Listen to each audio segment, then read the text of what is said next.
as the strong man exults in his physical ability, delighting in such exercises as calling his muscles into action, so glories the analyst in that moral activity that disentangles.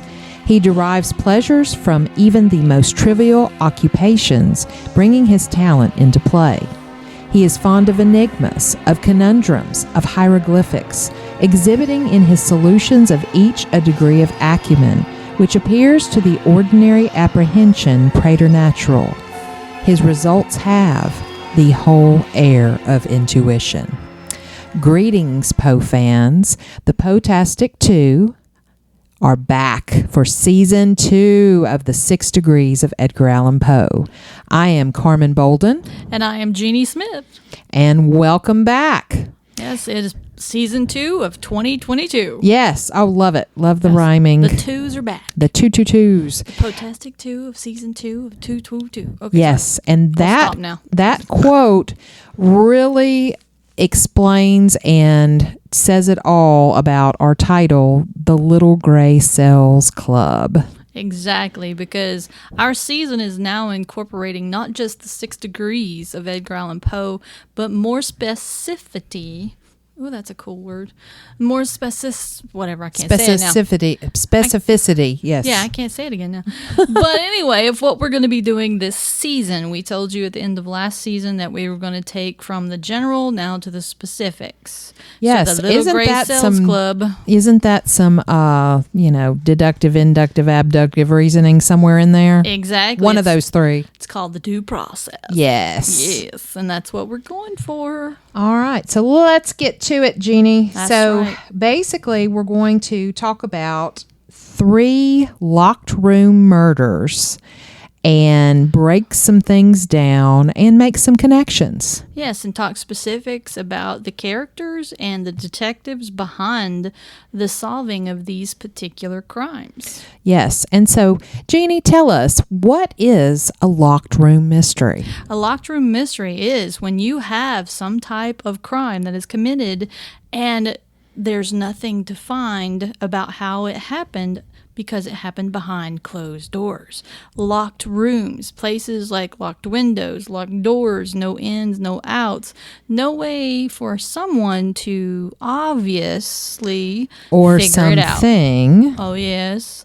Because it can occur with not actually the person being the actual murderer, but being the puppet of the murderer. Yes, exactly. And we've got a little bit of everything with who the killers are in these 3 whodunits. Exactly. And we've picked our 3 main wonderful characters we love for detectives because, of course, this is Edgar Allan Poe, so we have to start with the man who started it all. The OG original. Exactly. OG Edgar. He's got it going on. And so with that, we are going to start with C. Auguste Dupin.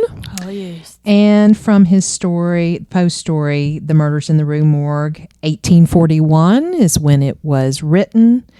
And we're going to talk about Dupin and the murder, locked room, 2 deaths, 2 ladies, and the killer. Yeah, and we're going to discuss it as if we were putting it as a due process. We're going to put it in the 4 steps of how to solve the crime, how we would think that the actual detective plays it out in their story and in their minds of trying to solve the crime. Good God, I'm rhyming. Okay, so... But anyway, it's very Poe-esque. Yes, but remember from season 1, we started with Dupin because we were talking about the original detective that he started it all. And just as a side note, because I was telling Carmen this earlier, that I figured out, I don't know why it just popped into my head, that the murders of the Rue Morgue, I always wondered why it was taking place at a morgue, because if they're already dead, why are they killing them again? Right. But then I realized, because, of course, you have to go back and look at these things, Rue in actual French terminology just means avenue.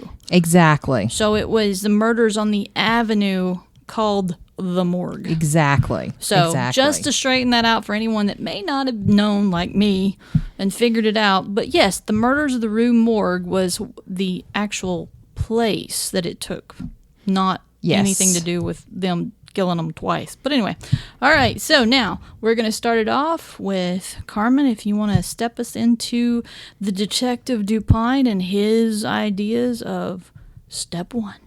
Okay. So, like I said, we had 2 murders, 2 ladies. One was stuffed, partially up the chimney. There's blood everywhere. Their money's thrown everywhere. So, you kind of automatically want to think that it's a burglary, but it's really not. And it's like, what could be the motive?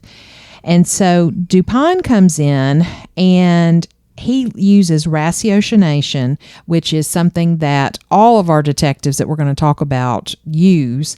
And that's where you're using more observations and looking at what is going on. You're observing all of the people you're interviewing as possible suspects, or, that we didn't have any witnesses here, but there are people that were in the building and around the house of when it happened.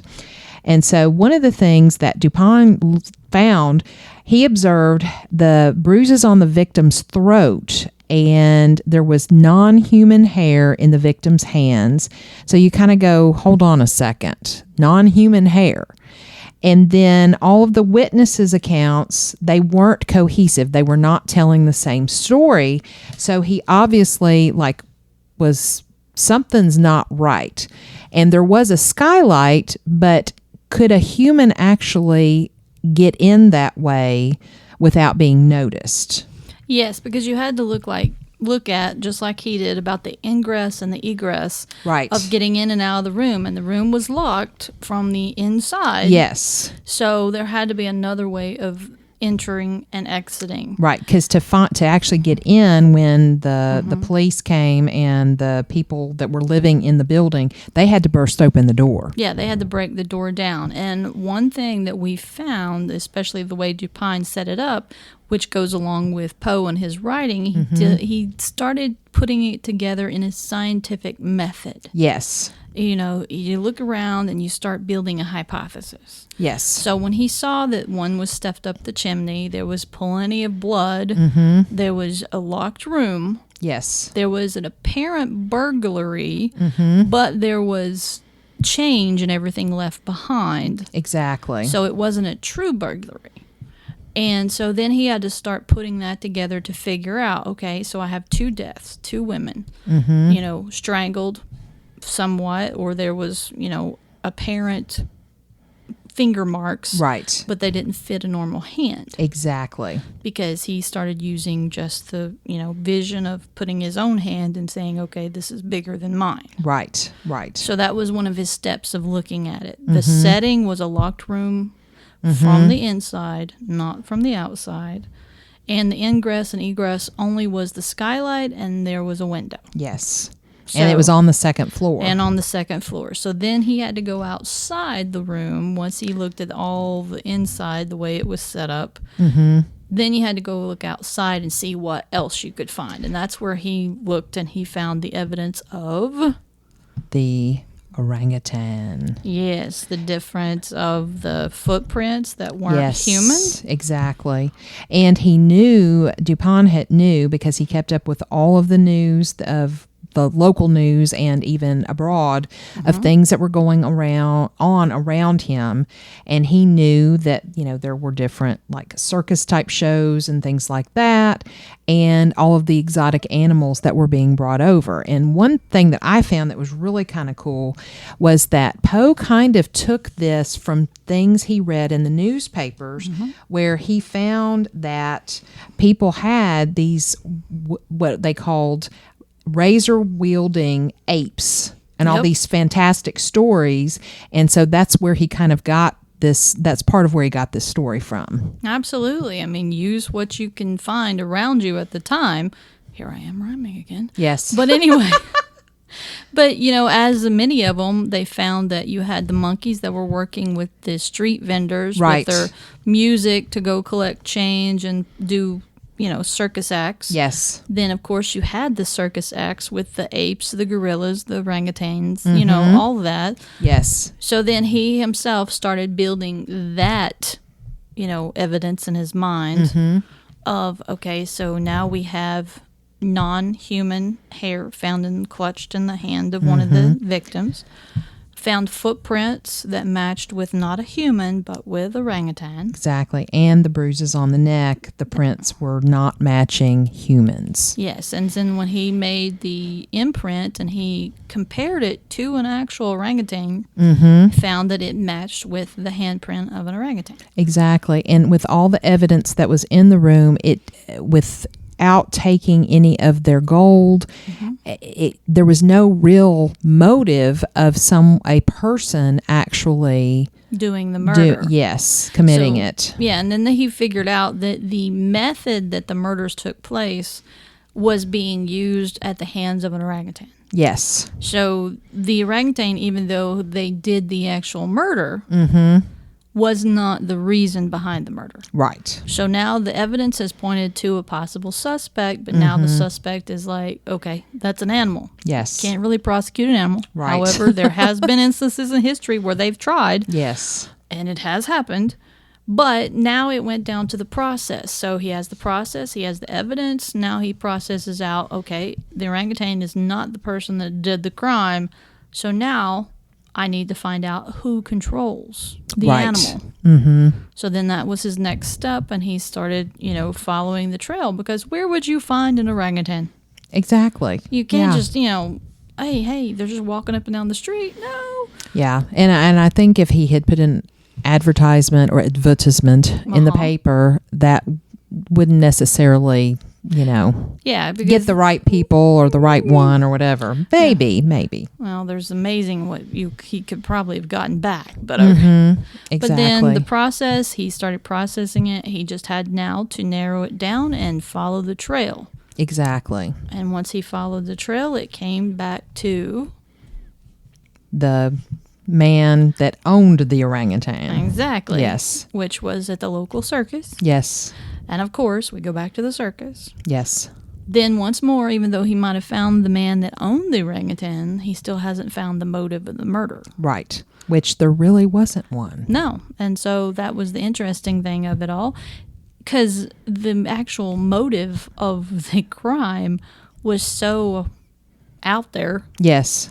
Because if I remember correctly, the guy who owned the orangutan was trying to find the perfect match of a female. Yes. So that he could, for lack of a better way of saying it, make a hybrid. Right. Of a human and orangutan, so he would have the best of both worlds. Yes, and I think the original version of that story was in a movie that we watched. Yeah, Boris Karloff played the bad guy. Yeah. Was it Bela Lugosi? Oh, it was Bela Bela Lugosi. Wrong one. Hey. It's easier, all the B-men. Yeah, the B-men. Yes. They were the great ones. Yes, they were. But using using the murder, finding out the evidence, and then following it to finding the actual process of who did it. He found the who done it. Right. But then he had to find the person that owned the who done it. Exactly. And then finding out the reasoning behind it in itself was just, okay, the dude's just crazy. Yes.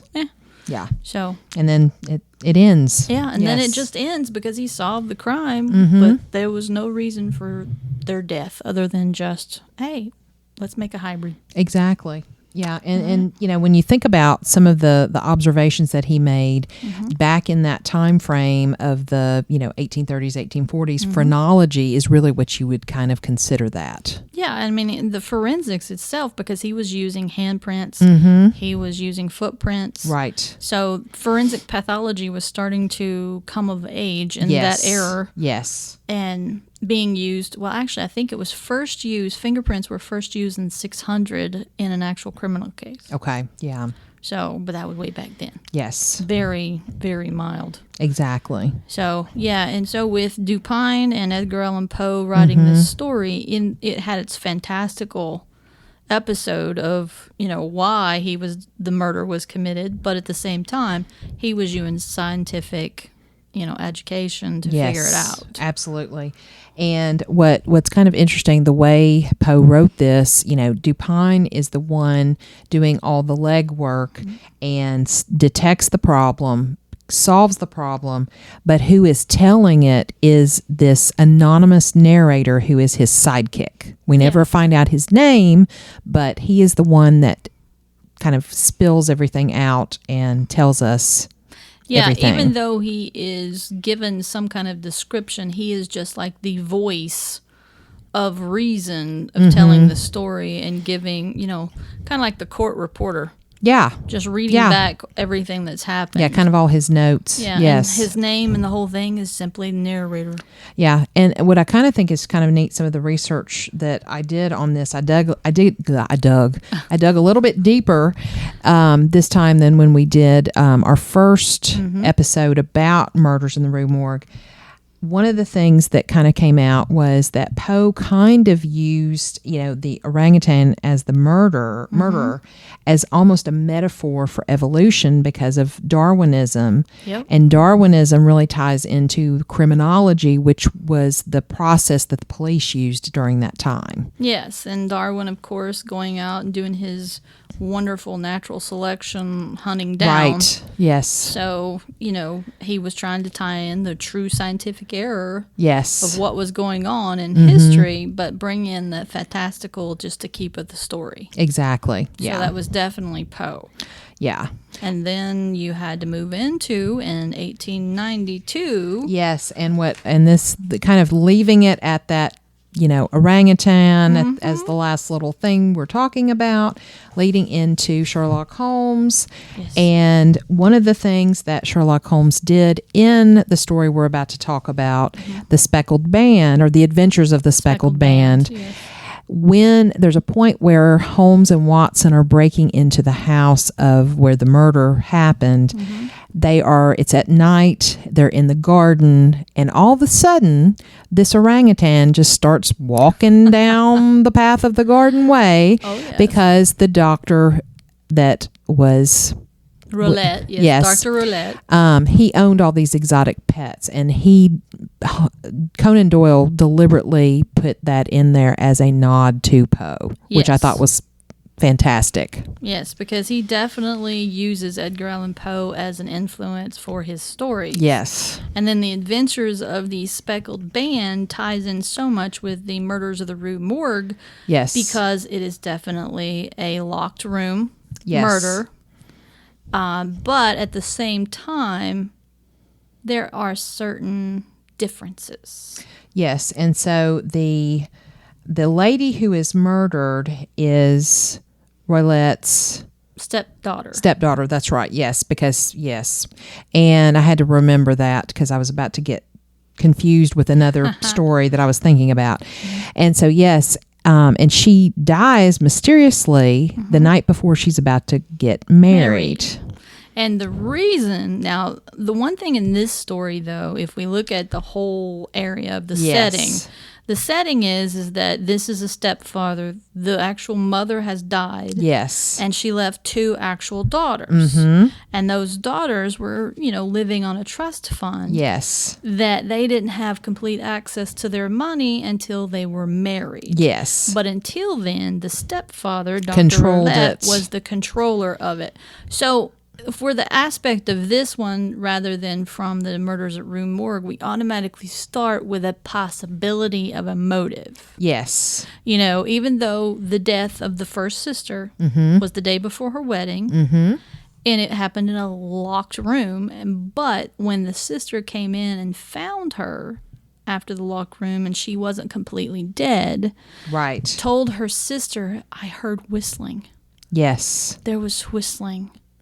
And then she dies. Yes. Which is, okay. That was very anticlimactic. Ooh, whistling, done, dead. All right. Yes. So the sister is seeking out Sherlock Holmes because, he and Watson are very popular as being detectives. Exactly. Well, Sherlock is. Yes. Watson is just like, oh, come along. He's like the Robin. Come along. Yes. Shazam. Okay. Sorry. But anyway, so they agree that they're going to set up a plan because now the sister, this has happened 2 years prior. Yes. So the sister is about to get married, and so she becomes concerned. Yes. That's why she seeks out Sherlock Holmes. Yes, and at first, she kind of talks about this troop of gypsies, thinking that maybe, they were out to get them and all this. And so Holmes actually thinks at first it was one of them that killed her. However, he, again, has to set a trap in the room, and that's when the whistling starts. But first, before he sets the trap, he actually looks at the layout and looks at the evidence of the first murder. Yes. Where he finds that the only thing that's in there is a vent that leads from this room right next door to the stepfather's room. Exactly. That is, it's just a small vent. Yes. Then back in those days, they had the little bells. Bell pull, yes. The bell pull that you pull to, activate for the servants to say, ring, ring, come to me. I do believe there was a locked window. There was, yes. And then the locked door. Yes. But those were the only ingress and egress that he could find. Exactly. So that was his first thing of noticing with the evidence of what would happen and how the first lady died. And that Roulette had the exotic pets. Yes, that he actually had a cheetah. He owned a cheetah. He owned an orangutan. Yes. And I forgot what the other one was. But there was another. There was another one. But anyway, Sherlock first, he looked at the evidence from the first murder. Right. Then he set up the trap, for lack of a better way, for the second girl. He told her, you need to move into this room, because that was one thing the stepfather found out she came to Sherlock. Yes. And he warned them off of that. Yes. There's nothing you need to concern you. So, and that's why they had to break into the house to find and observe the whole room. Exactly. So they not only observed the room that the first sister died in, but they also broke into Roulette's room and looked at his layout. Yes. So then on the night that she was supposed to stay in the room, Sherlock told her, said, hey, here's how I want you to set it up. Make sure he knows that you're in there. I want you to go in, set it up, wait till he goes to bed. Then I want you to lock the door, move back to your bedroom, and then light the window. Put a light in the window, and Watson and I will be across the road in a hotel. Right. When we see that light, we will come in and we will break into the room. Yes. Because she had given them a key. Right. So they waited. She set the light on. Then, Sherlock had an idea of what was going on and what had happened, because he had pointed out earlier all the different aspects with the vent, the hanging pole, and exactly all that. So he already had his little mind working on what was going on and who was doing the crime. Yes. So now they waited. They broke into the room. Well, they went into the room, locked it back, and waited. Yes. And then the whistling started. Sound. Yes. And realized what was coming in the room, and Sherlock had to beat it off poor Watson, because of course he made Watson lay down in the bed. Exactly. Sir, you just lay there, And it was a swamp adder, which has a speckled band. And that's why it was the snake, not the gypsy who had a speckled scarf. Yes. And which was a red herring that Conan Doyle threw in there.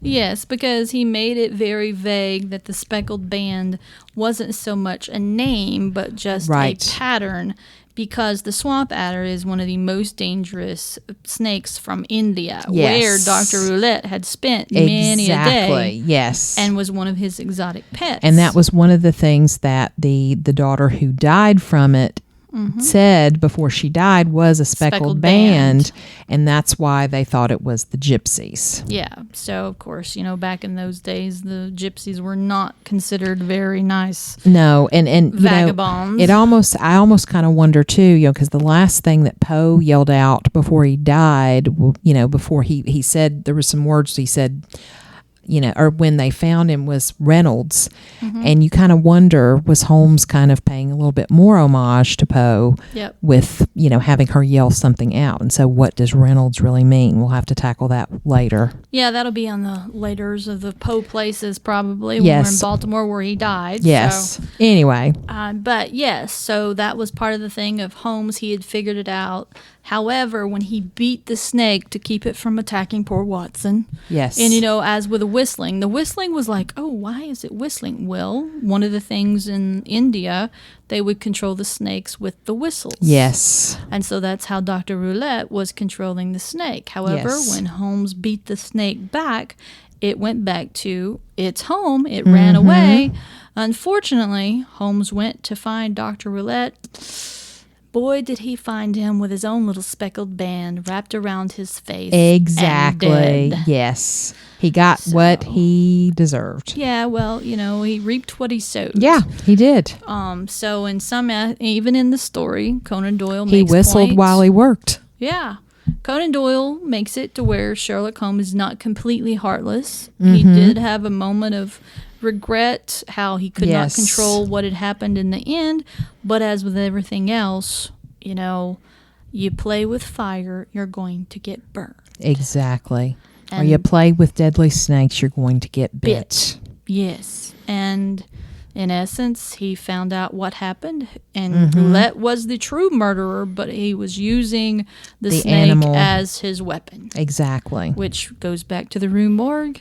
Yes. You had the circus using the animal as the true weapon, but not the actual murderer. Yes. And another kind of comparison with Conan Doyle and Poe was that they used short stories to tell these tales. Yes. And for Conan Doyle, this Holmes story was his 10th story. And so kind of moving into our third detective in 1934 by Dame Agatha Christie. Absolutely. Our Hercule Poirot. It was her 10th book.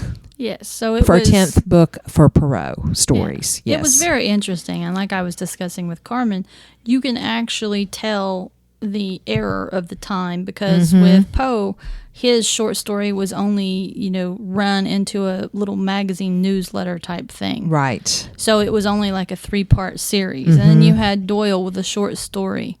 But you can see how the reading and the literacy has grown from the time, because you had the Reformation going on in the 30s, right, which was bringing up the reading level. Then you had the late 1800s, whereas Arthur Conan Doyle, you had more people that were reading more, right, even though it was only short stories. And then by the 1930s, you were into a whole new different genre of literature. And people being more educated. Yes, and wanting to delve more into that book type with the longer stories, because it wasn't just, they only had a certain amount of time to read. This was, they could actually delve into the reading. Absolutely. And understand it more. So yes, Hercule Poirot comes to us with the case of Murder on the Orient Express. Another locked room. And this one is a little bit different because the animal is not the killer, and we'll reveal that in a moment. And we probably should have said this earlier. These are all spoiler alerts. Yes, so sorry. Hopefully you have read all of these.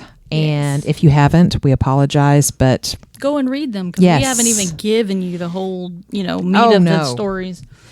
Exactly. And so Poirot is on the Orient Express traveling, and two of the people he kind of knows are Dr. Constantine and Monsieur Bouc, who is the manager of the train, and he knows him very well.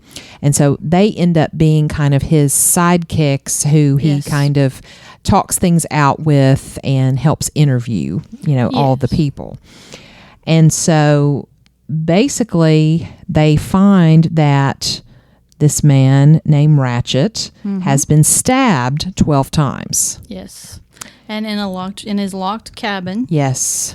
with the window open. Yes. So the egress and ingress, there's only 3 ways to get in and out. 1, you have the window of the train. Mm-hmm. 2, you have a connecting door between one cabin and the next. Right. And then you have the exit and entrance door to actually get in and out of the cabin. Right, into the hallway of the train. All of them were locked except for the window. Yes.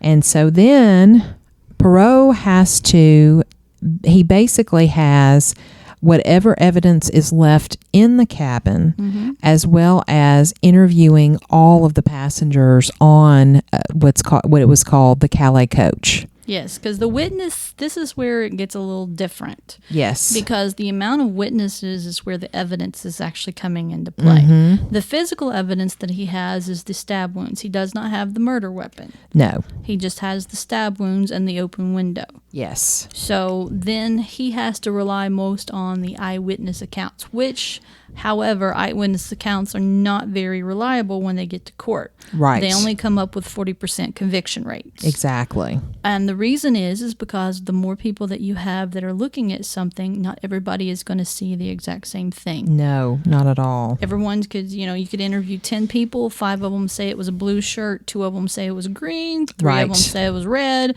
and 1 says, oh no, it was white. Yeah, and some of what they're going to say is probably going to be considered hearsay based on what they have made up or embellished or whatever. Exactly, or they've heard from someone else say. Yes. Because the train actually had been stopped at the time. Exactly, because there was lots of snow drifts and things like that. And so this is where Poirot has the problem. Now, I would like to point out that there's not an actual animal in this story. However, the murder victim comes to light as being called an animal. Yes. Because he turns out that he is a murderer himself. Yes, and a kidnapper. Yes, a kidnapper and a murderer of a child. And his real name is Christie, and the reason why Poirot figures this out is because there was this paper that's found that he does some trickery with, fire, and figures out Daisy Armstrong is the child that was kidnapped.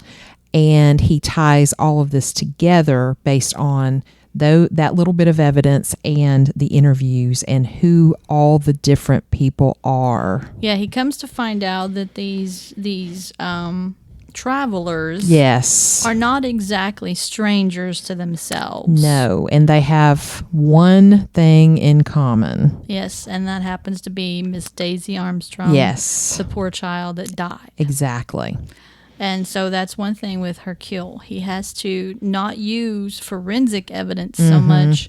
He actually has to use psychology. Yes. To figure it out, to say, okay, well, at first they make it look like there's footprints outside the train. Yes. And it looks as if whoever did the crime jumped went out the window.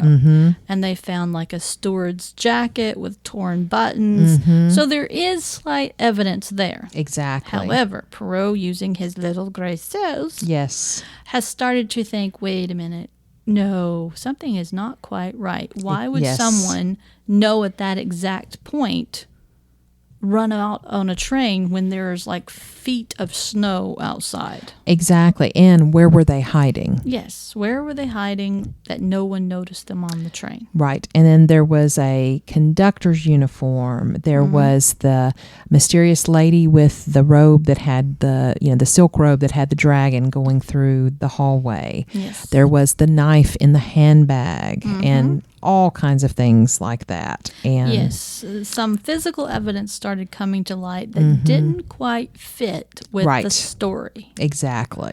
So it was with Poirot's deductive reasoning that he started to figure it out that maybe there's more to this story. Yes, and with all Poirot stories, once he has seen what evidence he has, once he has interviewed all the people, he sits by himself and truly dissects everything in his mind. He is the true first armchair detective. Exactly. And he truly uses the scientific method. Yes. He looks at everything. He, creates a hypothesis, then creates a theory. Then he starts looking at all the, quantitative and the qualitative evidence that comes into play. Exactly. And then he starts eliminating. Yes. Then he sets them into groups. This is the placebo effect. This is the, actual kind of evidence that he has to play with. And so you have a stair step of Dupin with the minimal, with, not a true motive of murder. Right. Then you have Sherlock Holmes, where not only do you have the motive, but you have the modus operandi. Exactly. And then you have how it takes place. But then Hercule Poirot and Agatha Christie truly tie everything in. Yes. Start with the setting, then you have the process, the evidence, the true forensic pathology, but you also have the forensic criminology. Yes. And the psychology of it all. And so Poirot has taken all of that from Dupin and Conan Doyle. Absolutely. Poe and Conan Doyle. Yes. And Christie has put it all together in one little package. Exactly. And I think for the most part, most all detectives stem from that, like character sketch and formula. Yeah, it's very formulaic. Even in today's society, this is how the detectives use what they have and find out the true nature of the crime. Exactly. The only difference is now with our advanced technology, crimes that have been committed from many generations before are starting to be solved. Right, because they have that forensic evidence. Exactly. And the percentage of what was actually true with the solving of the crime, not talking just like the open access. Right. But no, closed case files that have been reopened and all that. Once more, scientific, it has advanced to a whole nother level. Oh, it has. It is amazing. But I will reiterate, it is not perfect. No. Oh, no. Nothing is perfect. Not, even with DNA, it's it's 99%. There's always that 1% that can be wrong. Exactly. Fingerprints are not 99. There is actually a sample of humans that don't have fingerprints in the world. Yeah, and I don't think a lot of people realize that. No, they don't. And most people don't realize that ears, your ear print, everyone has different ears. Yes. They're like, what? Yeah. There was an actual, I saw read a journal article where they were thinking about, because the fingerprints were not, they were becoming kind of 50-50. Right. And people were figuring out ways to hide their fingerprints. They were trying to say that, we can now print people's ears. That's crazy to think about. It's kind of weird, but kind of creepy. Yeah, exactly. But yeah, and that was like, no one shares the same ear print. Well, hey, that would be something. It would. As long as people has ears, yes. I guess. But if the ear print isn't left at a scene, then that would be useless. Yeah, exactly. That's the only thing. So in itself, the advancement of technology has taken place from, Poe to Doyle to Christie. Now we're in the 21st century, and it is still astronomical to think that you can take the chromosomes of a body, right, and get down to the DNA and the I know. ribonucleic acid, yeah, and figure it out at a genome cell. Exactly. Or genome. Yeah. Yeah, you know what I'm talking about. Yes. But at the same time, it's still not perfect. Right. It's still not 100%. You still have to have the human element of looking at the evidence, looking at the process, and then drawing a conclusion and trying to have proof. Exactly. Without a reasonable doubt. Yes, and all three of these detectives really enjoy puzzles, and they take this as a puzzle to solve and put all the pieces together. Yeah, and it's not just a puzzle of the evidence, but it's a puzzle of human nature. Yes.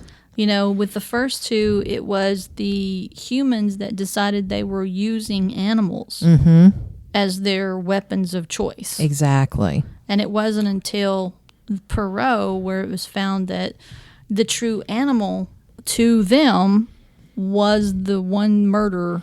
Exactly. And the other part that I love that Christie did with how many people, that symbolism is 12 people. Yeah, 12. Jury. It's a jury.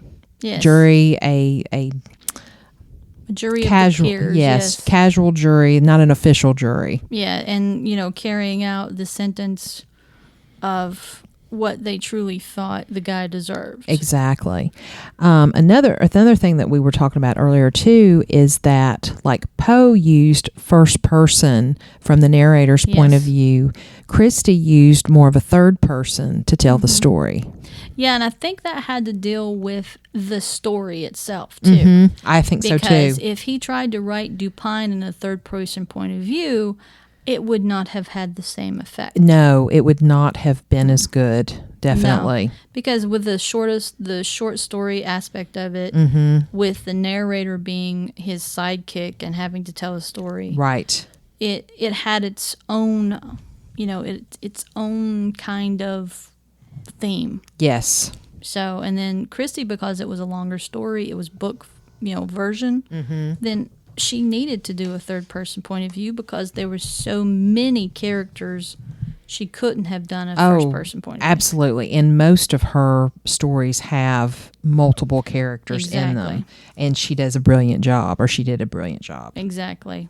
So, and then I think that ties it up with our Little Gray Cells Club. Yes. Because the three detectives that we love the most all use their little gray cells. Exactly. Which leads us into our next episode. Yes. Which we're going to bring another detective in, but this detective is more on a pop culture type mentality. Yes. But the cool thing is that Mr. Edgar Allan Poe is his sidekick. Exactly. He time travels into the Gotham City. Yes, the DC universe in the Nevermore comic book series.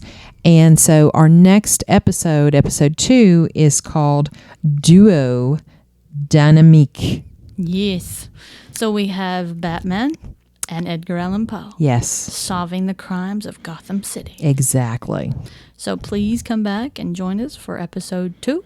Yes, and please check us out on our website, the6degreesofpoe.com. Yes, where we will have links to our shop. We have many different things that we love to create. Exactly. We have links to things that's going on that are Edgar Allan Poe specific. There is a Poe Fest that's coming up in October. We will have a booth. We will have a virtual shopping. Yes. Well, and the virtual shop is already up on the Poe Fest website, the International Poe Fest website. Check us out there. We have a video and also another link to our shop there. We're on Facebook. We're on Twitter. We're on YouTube. You can find our YouTube videos. They're also where our Poe Unplugged, which is our homage to a book club for Edgar Allan Poe. Yes. You can find videos, recordings, and videos that goes along with that. You can check out at YouTube. It's just Poe Unplugged is the name of the channel. Absolutely. And so we have very, very vast avenues that you can check us out for the 6 Degrees of Edgar Allan Poe. So we look forward to seeing you. We also have started a newsletter that first went out in August. It's called The Favored Raven. You can check it out. Go to our website. You can log in with your email and you can start receiving that. We put one out the first of every month. It's called The Favored Raven Journal. Yes, and we will be releasing volume 2 tomorrow. Yes. So in that aspect of it, we would like to say we are Poe out. The mental features discoursed as the analytical are in themselves but little susceptible of analysis.